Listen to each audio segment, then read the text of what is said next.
In China, where the Jetour T2 originates, sold locally as the Jetour Traveler, part of the Shanghai sub-brand, the comparable front-wheel drive plug-in hybrid variant is priced at approximately 194,900 yuan.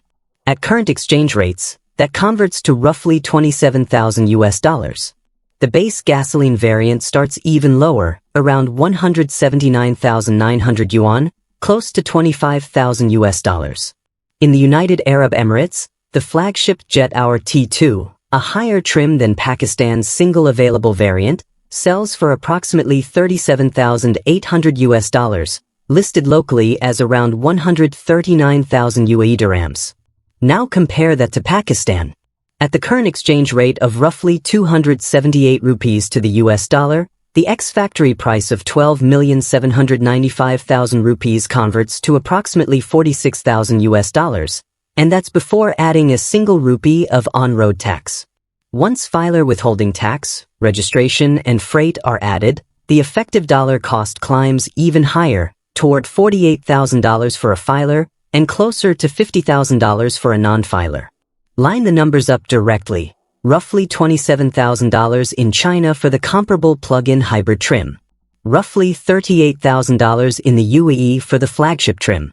And roughly $46,000 to $50,000 in Pakistan for the only trim available here, which is actually closer to the base configuration, not the flagship. That means a Pakistani buyer is paying close to 70% more than a Chinese buyer for essentially the same core vehicle, and still paying more than a UAE buyer even though the UAE customer is getting the higher trim level. This gap is not unique to Jetour. It reflects the layered cost structure every imported and semi-imported vehicle carries in Pakistan. Import duties on completely knockdown or semi-knockdown kits, sales tax, federal excise duty in some categories, provincial registration fees, and the filer or non-filer withholding tax layered on top of all of it. Regional markets like the UAE, with lower import duties and no equivalent withholding tax filer penalty, naturally land at a lower final price for the same manufacturer, same factory, same specification sheet. Beyond China and the UAE, the T2 has already found its way into more than 60 markets worldwide, including Russia, where it was first introduced under the Traveler name, as well as parts of Africa and Latin America, each pricing the vehicle according to their own local duty structures. Even India, where Jetour has not yet launched the T2 officially, is expected to bring in a version of this same platform through a licensing arrangement later in the year, and early industry chatter already places likely Indian pricing below what Pakistani buyers are paying today, despite India's own import duties on Chinese-linked vehicles. For Pakistani buyers, this comparison matters beyond curiosity. It explains why a vehicle that costs $25,000 to $27,000 to build and sell profitably in its home market ends up costing nearly double that by the time it reaches a showroom in Lahore or Karachi. It also reframes the booking amount conversation. 2.5 million rupees is not just 20% of the local ex-factory price. Measured against China's price for the same core hybrid variant, that single booking payment alone is close to 10% of what the entire car costs a buyer in Shanghai. What actually builds the on-road price? Ex-factory price is only step one. The on-road price, what a buyer actually pays to drive the car out of the showroom, is built from several layers stacked on top of that base number. The first layer is freight and handling charges, covering the cost of moving the vehicle from the assembly or import point to the dealership. The second layer is registration fees, paid to the relevant excise and taxation department to legally register the vehicle in the buyer's name and city. The third layer is token tax, an annual provincial tax tied to the engine capacity and value of the vehicle, collected at the time of registration for the first year. The fourth layer, and the one that changes the entire equation, is withholding tax, commonly shortened to WHT, collected under the income tax ordinance at the point of vehicle registration. Withholding tax is calculated on a sliding scale tied to engine capacity or, for hybrid and electric vehicles like the T2 PHEV, tied to the invoice value of the car itself. As engine size or vehicle value climbs into the higher brackets, the bracket the Jetour T2 PHEV sits in, the rate charged to non-filers does not just increase proportionally, it increases at a steeper multiple than the filer rate. That steepening is exactly why the gap between filer and non-filer pricing widens so dramatically on expensive vehicles, while staying almost unnoticeable on something like a 660cc hatchback. It is this fourth layer, withholding tax, where the story splits into two very different price tags, one for filers and one for non-filers. Filer versus non-filer, where the real gap opens. In Pakistan's tax system, a filer is a person listed on the active taxpayers list maintained by the Federal Board of Revenue, meaning they regularly file their income tax returns. A non-filer is someone who is not on that list, regardless of how much money they actually earn. The government uses vehicle registration as one of its key tools to push people toward becoming filers.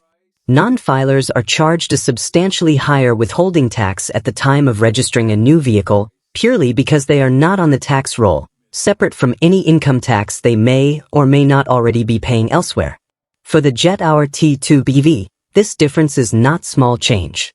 Based on official on-road pricing data for 2026, the filer on-road price in most major cities, including Lahore, Islamabad, and Rawalpindi, comes to 13,338,390 rupees.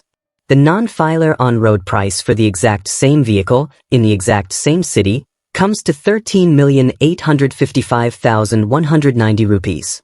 That is a gap of 516,800 rupees, over 500,000 rupees, for identical metal, identical engine, identical features.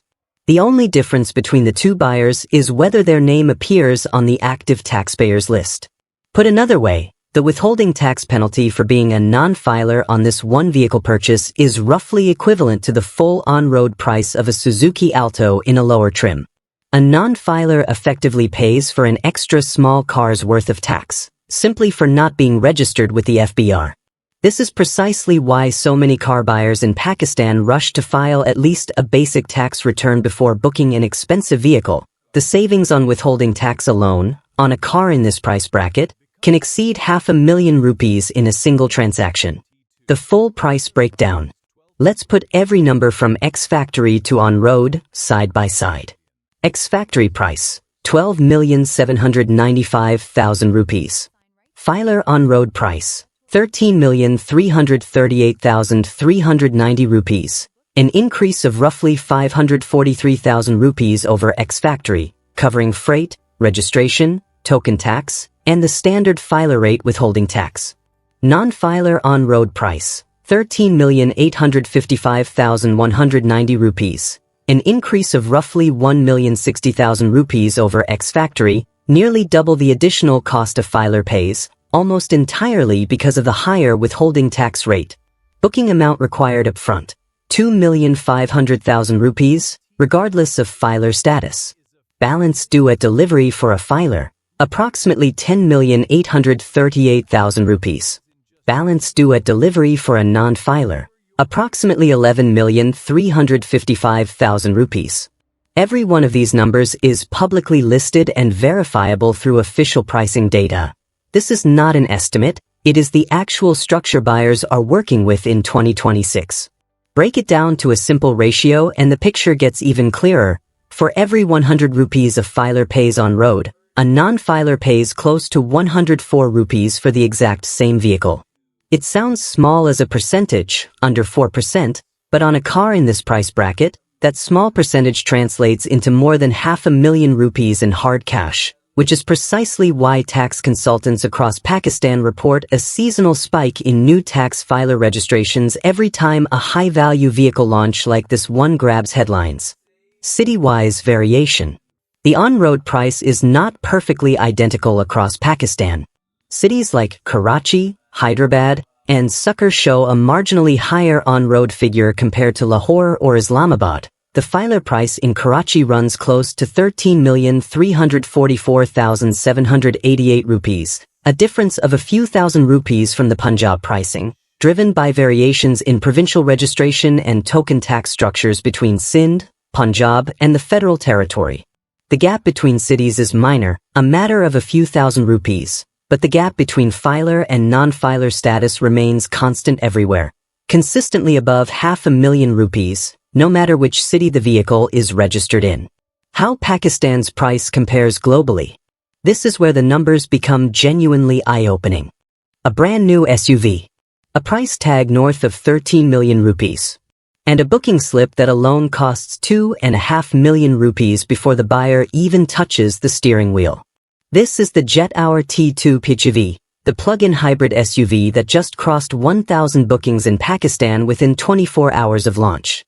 United Motors opened the order books on the 6th of July, 2026, and within a single day, more than 1,000 Pakistanis paid a non-refundable style booking amount of 2,500,000 rupees each, just to reserve their spot in line. That is roughly $46,000 locked into bookings in one day, for a car that will not even reach dealership floors until September. So what exactly is inside that price tag? Why does the same buyer pay a different amount depending on whether they are a tax filer or a non-filer? And how does Pakistan's on-road price compare with what the very same vehicle costs in China or the UAE? Every number in the next few minutes is real, current, and broken down piece by piece. The ex-factory price. The Jetour T2 PHEV, officially the T2 IDM, carries an ex-factory price of 12,795,000 rupees. That is the base number before a single rupee of tax, registration, or freight charge is added. For that money, the buyer gets a 5-seater SUV built on Jetour's Kunlun architecture, powered by a 1.5-liter turbocharged engine paired with a 3-speed dedicated hybrid transmission. Combined output stands at 360 horsepower and 610 newton-meters of torque, figures that would normally sit in a car costing twice as much. The battery is an 18.4 kilowatt-hour lithium iron phosphate pack, delivering a claimed 90 kilometers of pure electric range under the NEDC cycle, and a combined range of up to 1,100 kilometers once the petrol engine joins in. A DC fast charger can take the battery from 30 to 80% in about 30 minutes. The dimensions tell their own story: 4,785 millimeters long, 2,006 millimeters wide, 1,880 millimeters tall, riding on a 2,800 millimeter wheelbase, with a 70-liter fuel tank. Inside, buyers get a panoramic sunroof, a 360-degree camera, a digital instrument cluster, a large infotainment screen, wireless Apple CarPlay and Android Auto, 6 terrain modes, crawl control, and a level 2.0 driver assistance suite with adaptive cruise control, lane departure warning, and automatic emergency braking, all backed by 6 airbags. 12.795 million rupees. That is the starting number. Everything else, filer tax, non-filer tax, freight, registration, gets added on top of it. The 2.5 million rupee booking amount. Here is the number causing the most conversation on Pakistani auto forums this month. 2,500,000 rupees. That is not a token deposit. It is roughly 20% of the ex-factory price, and it is what United Motors requires just to place an order for the Jetour T2 PHEV. To put that in perspective, 2.5 million rupees is more than the full on-road price of a Suzuki Cultus or a Toyota Yaris. It is close to the total price of an entry-level Honda City. Buyers are handing over an amount that could purchase a small car outright, just to reserve a place in the delivery queue. United Motors has also been explicit about how that payment must be made, only through a pay order issued directly in the name of United Motors Private Limited. The company has publicly clarified that it will not take responsibility for any booking where the payment channel was not verified through official dealership channels. A direct response to a wave of delivery delay complaints that hit other Chinese brand entrants in the Pakistani market over the past year. Delivery is scheduled to begin in September 2026, meaning early bookers are committing 2.5 million rupees roughly 2 to 3 months ahead of actually receiving their vehicle. Despite the size of that number, demand did not slow down. Jetour Pakistan confirmed the SUV crossed 1,000 bookings within 24 hours of the order book's opening, translating into roughly 2.5 billion rupees worth of booking payments collected in a single day, before a single unit had physically arrived at a showroom.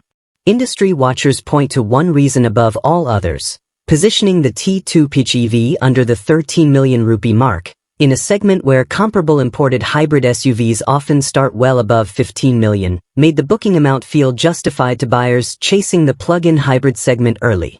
This launch also lands inside a broader pattern in Pakistan's auto market. Several new Chinese brand entrants over the past 2 years have faced criticism over month-long delivery delays despite promising 30-day handovers. That backdrop is almost certainly why United Motors moved so quickly to publicly define its payment verification process, locking the booking amount to an official pay order in the company's own name rather than accepting cash or third-party transfers through dealership staff. For a buyer parting with 2.5 million rupees on a car they won't see for months, that single clarification is doing a lot of quiet reassurance work. It also raises the practical question every booking buyer has to answer. 2.5 million rupees is refundable only under the dealership's own booking terms, and the remaining balance, whether the filer or non-filer figure, is due in full before delivery in September. For a buyer without financing already arranged, that means the entire on-road price, close to 11 or 11.5 million additional rupees, has to be ready in a 2 to 3 month window from the day the booking slip is signed.